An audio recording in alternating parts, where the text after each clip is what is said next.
Hi, everyone, and welcome to this interview where I'm very pleased to say that I'm here with the CEO of Terranet, Magnus Andersson. Welcome, Magnus. Thank you very much. I'm thinking we can start this interview with a broad question about who you are and what you do. So, Magnus, who is Terranet? Yeah, Terranet is a real innovative technology company. And what we are doing is developing a totally new, unique anti-collision solution, mainly for the automotive sector. A solution which we believe can be up to 10 times faster and more accurate than existing solutions on the market. Really exciting. I understand. How does Terranet fit into the future of smart cities?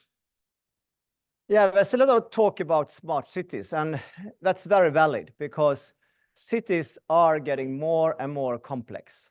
You're getting more new innovative solutions in the traffic scenario in cities. And actually, of the traffic deaths in the cities, 50% is of vulnerable road users, pedestrians, etc., which we are focusing on. But also in general, about traffic deaths, 40% actually happen in cities. So therefore, with new innovations coming in, like electrical scooters and maybe autonomous shuttles, it's getting more and more complex. So having really good solutions for traffic safety is very important. And that's what we are developing. Your product, Blincvision, can be described as a technological breakthrough. Why is that? Yeah, the area we work with in is advanced driver assistance systems, ADAS, okay? And in terms of automotive sectors, there is a transformation going on. So being in that area is very exciting. And the product itself, today they use a lot of radar, LiDAR, and cameras. But really, what we are doing is a totally new technology, really unique. And becoming much faster and more accurate is very important and relevant. At the end of the day, our solution is also patented, so of course that adds to the attraction. Terranet has been described as a potential high-flyer stock with a bright future ahead, maybe because of your unique product, as you mentioned, but in your perspective, why do you think that is? Yeah, the automotive sector is huge, right? And also what's happening is the whole autonomous discussion, right? Surely to have fully autonomous vehicles might be far away, but it's still being worked on. And if you look at the current vehicles today that people drive, it actually has a lot of autonomous function in it, right? Lane assist, speed control, etc. And more of that is coming. So it's a very hot sector. And actually, in terms of revenue, if you look at automotive sector, that's the third largest sector that people invest in for automotives. And end of the day, if we can become, maybe say like the future airbag of a car, that you have a Blincvision solution in every vehicle, that's very exciting and big potential. And lastly, I would say, in terms of our development, we are now very close to commercialization, very close to launching it to the market. So that's also, I think, makes it attractive. Okay, how is Terranet shaping the ADAS market? Yeah, except developing a product, we are also very involved in research institute and test institute, okay? Looking at how can we actually save more lives and what does the current solution cover and what does it not.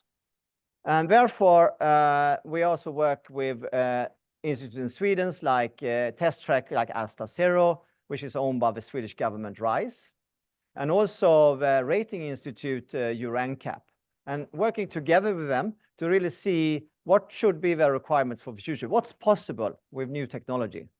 So we work very closely with them. There is a big potential market, as you mentioned, and therefore there are other emerging ADAS technologies popping up around the world. So how does Terranet maintain a competitive edge? Yeah, we've done a lot of research over the years, right? So we have a lot of information, and we continue to invest a lot in R&D.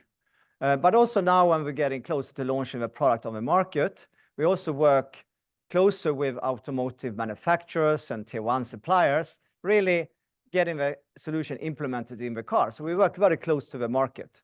And also, in terms of the future, if we are one step ahead, if we are unique, if we are relevant, that's how we maintain a competitive edge.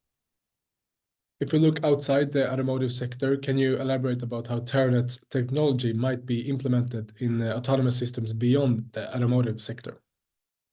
Yeah, as I said, automotive is our focus and that's our core area. But of course, if you look at other types of vehicle, you can look at commercial vehicles, such as trucks and buses. And of course, in a city, garbage trucks or public transport is very important to maintaining traffic safety for these vehicles. But also then, if you start looking at off-road, and you can look at mining, for example, or agriculture, or maybe even defense. But a lot of areas and vehicles where our solution can be applied. And actually, if you go indoor, forklifts is also another very interesting segment. At the end of the day, if we can create the world's fastest sensor and the most accurate sensor, what's the limit where it can be applied? As a last question here, what challenges and opportunities are there for Terranet in the global market, and how are you preparing for them? Yeah, there are many interesting challenges and opportunities, right? And if you think about it, as I said before, automotive sector is in a transformation phase. There's a lot of things going on. And of course, that could be challenging to navigate there. But on the other hand, there could also be a lot of new opportunities. And actually, launching a product might be even faster than we have predicted. So that's very interesting. But also, there is a lot of regulatory frameworks being developed in different regions. And actually, to adopt to them and follow what's going on is important, and being out there. So, of course, we're also increasing our presence out in the world. Not only in Europe, but also in North America and Asia, ensuring that we are relevant. Okay, thank you, Magnus, for being here today. Thank you very much for listening.